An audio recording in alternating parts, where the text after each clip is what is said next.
গণভোট হবে জাতীয় নির্বাচনের দিন, বিএনপি সহ তাদের যে সমমনা দলগুলো আছে তাদের যে অবস্থান, অন্যদিকে জামাত সহ তাদের সমমনা এবং এনসিপি তারা বলছে যে গণভোটটা নির্বাচনের আগে বা জাতীয় নির্বাচনের আগেই হতে হবে, তাহলেই এটি আইন সিদ্ধ হবে এবং জুলাই সনদ বৈধভাবে তার বেসিসে নির্বাচন করা যাবে।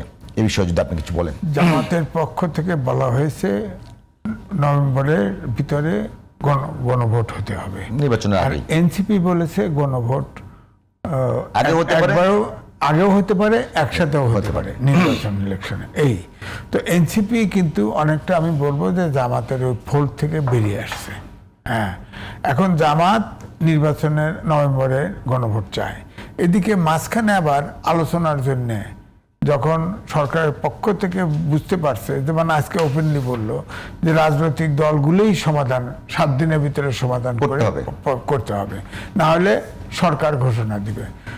তখন কিন্তু জামাতে ইসলামের পক্ষ থেকে বিএনপির প্রতি আহ্বান জানানো হয়েছিল আলোচনার জন্য। এটার কোনো অগ্রগতি দেখি নাই, কারণ আলোচনা করবে কি করে? আলোচনার ডাক দিয়ে আবার মাঠে নেমে গেছে। হ্যাঁ, 5 দফা দিয়ে আবার সমাবেশ, তারপরে স্মারকলিপি দিবে, না হলে মিছিল করবে, ইত্যাদি ইত্যাদি প্রোগ্রামে কিন্তু আছে। আবার আলোচনাও করতে চায়, অর্থাৎ জামাত সর্বত্র থাকতে চায়। হ্যাঁ, যেমন না, আমি রাজনৈতিক দলগুলোর বিষয় একটা বিষয়। এখন ঐক্যমত্য কমিশন এতদিন রাজনৈতিক দলগুলোকে নিয়ে বসে তাদের নেতৃত্বে, তাদের সভাপতিত্বে এতগুলো দলকে বসলো, যেখানে সমঝোতা আসলো না। যে কোনো একটা জায়গাতে তো আপনার কেউ একজন ডাকতে হয়, প্রিজাইড করতে হয়। তো এখন আপনার কাছে কি মনে হয় যে বাংলাদেশের রাজনৈতিক দলগুলোর মধ্যে এইরকম কালচার আছে, তারা একে অপরকে ডেকে একটা নিউট্রাল জায়গায় বসবে বা কেউ কারো অফিসে বসবে, বসে সমাধান সম্ভব? এরকম নজির তো দেখা যায়। রাজনৈতিক দলের সাথে দল আলোচনা হয়েছে, ডায়ালগ হয়েছে, কিন্তু কোনো আলোচনাই ফলপ্রসূ হয়নি, ফেল করছে। যেমন মান্নান ভূঁইয়া, তারপরে তার নেতৃত্বে আলোচনা হবে। তো এখন যেটা হয়েছে, আপনার অভ্যুত্থানের দলগুলোকে নিয়ে টোটাল 52টা নিবন্ধিত দল, আপনি তার ভিতরে 30টা দল নিয়ে আলোচনা করলেন, তার ভিতরে 25টা দল জুলাই সনদে স্বাক্ষর করলো। অর্থাৎ এখানে যদি দল হিসেবে ধরেন তাহলেও কিন্তু স্বাক্ষর করেছে 25 দল, 52টি দল আছে, তাদেরকে ডাকলেন না।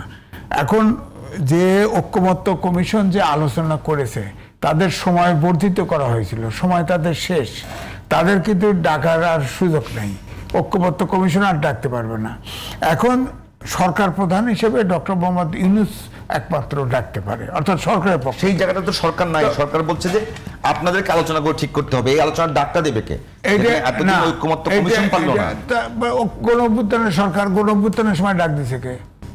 যারা ডাক দিছে সেভাবে করুক। গণ অভ্যুত্থানের শক্তি আলোচনা 2 জায়গায় সমস্যা। ঐক্যমত্য কমিশন 25-30টা দল ডাকছে, সব ইস্যুতে একমত হবে কি করে? তাহলে তো দল আলাদা, নীতি আদর্শ আলাদা, দল একটা দল হবে? তাহলে এটা তো অবাস্তব, অবৈজ্ঞানিক চিন্তা যে সব দল এক হবে। এবং ডক্টর মোহাম্মদ ইউনূস প্রথমে বলেছে দলগুলো যতটুক জায়গায় ঐক্যমত্য হয় ততটুক নিয়েই আমরা নির্বাচনে যাব।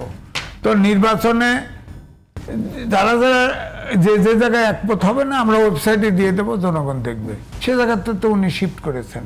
এখন সব দলকে একমত করতে চায়, একমত হবে না, এটা অবৈজ্ঞানিক। এদিকে জুলাই সনদকে আইনি ভিত্তি দিতে হবে বলা হচ্ছে। আইনি ভিত্তি কি করে দিবে? আইনি ভিত্তি তো সংসদ ছাড়া দিতে পারবে না। সংসদ, তাহলে সংসদ নির্বাচনের খবর নাই। এখানে হলো জুলাই সনদটা যেটা হবে, এটাও এক ধরনের ঐক্যমত। যে স্বাক্ষর করেছে, স্বাক্ষরে বিএনপি অভিযোগ করতেছে তাদের যে নোট অফ ডিসেন্ট, সেটা ফাইনালি জুলাই সনদে নাই। খসড়া যেটা দেওয়া হয়েছে, প্রত্যেকে বুকলেট করে দেওয়া হয়েছে, সেখানে আছে, এখন নাই। তো এখন বিএনপি বলছে যে ওগুলো থাকতে হবে। এটা যৌক্তিক। আপনার আলোচনা করলে সেগুলো থাকবে না কেন? থাকবে না কেন? আর বিএনপি বরাবর থেকে একটা জিনিস কিন্তু ফলো করেছে যে যেহেতু এই সরকার আপনার এই প্রেসিডেন্টের কাছে ওথ নিয়েছে, সংবিধানের 106 অনুচ্ছেদ অনুযায়ী তাদের পরামর্শ নিয়েছে, রেফারেন্স নিয়েছে, সুতরাং এটা সাংবিধানিক সরকার।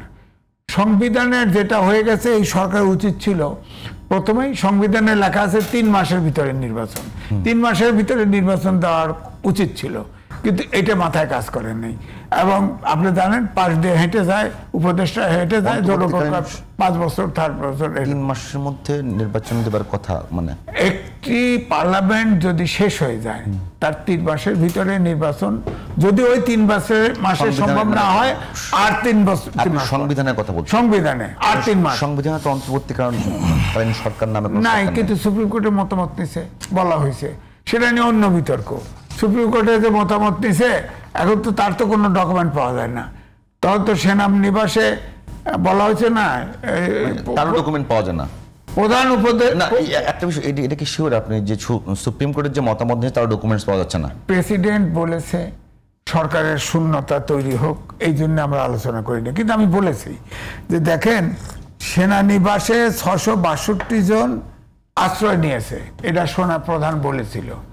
আমি বহুবার টকশোতে বলেছি যে এই সরকার কেন সেনা প্রধানকে জিজ্ঞেস করে না, ওই 662 জন কে? পরে দেখা গেল যে প্রধান সেনাপতি, প্রধান বিচারপতি এবং আরেকজন বিচারক, তারা তো সেনানিবাসে আশ্রয় নিয়ে আসছিল। তাহলে যদি আপনার কথা ঠিক হয়ে থাকে, তাহলে ওনার রেফারেন্সটা ওনারা দেন নাই? এটা নিয়ে তো কনফিউশন, কোনো ডকুমেন্ট তো না।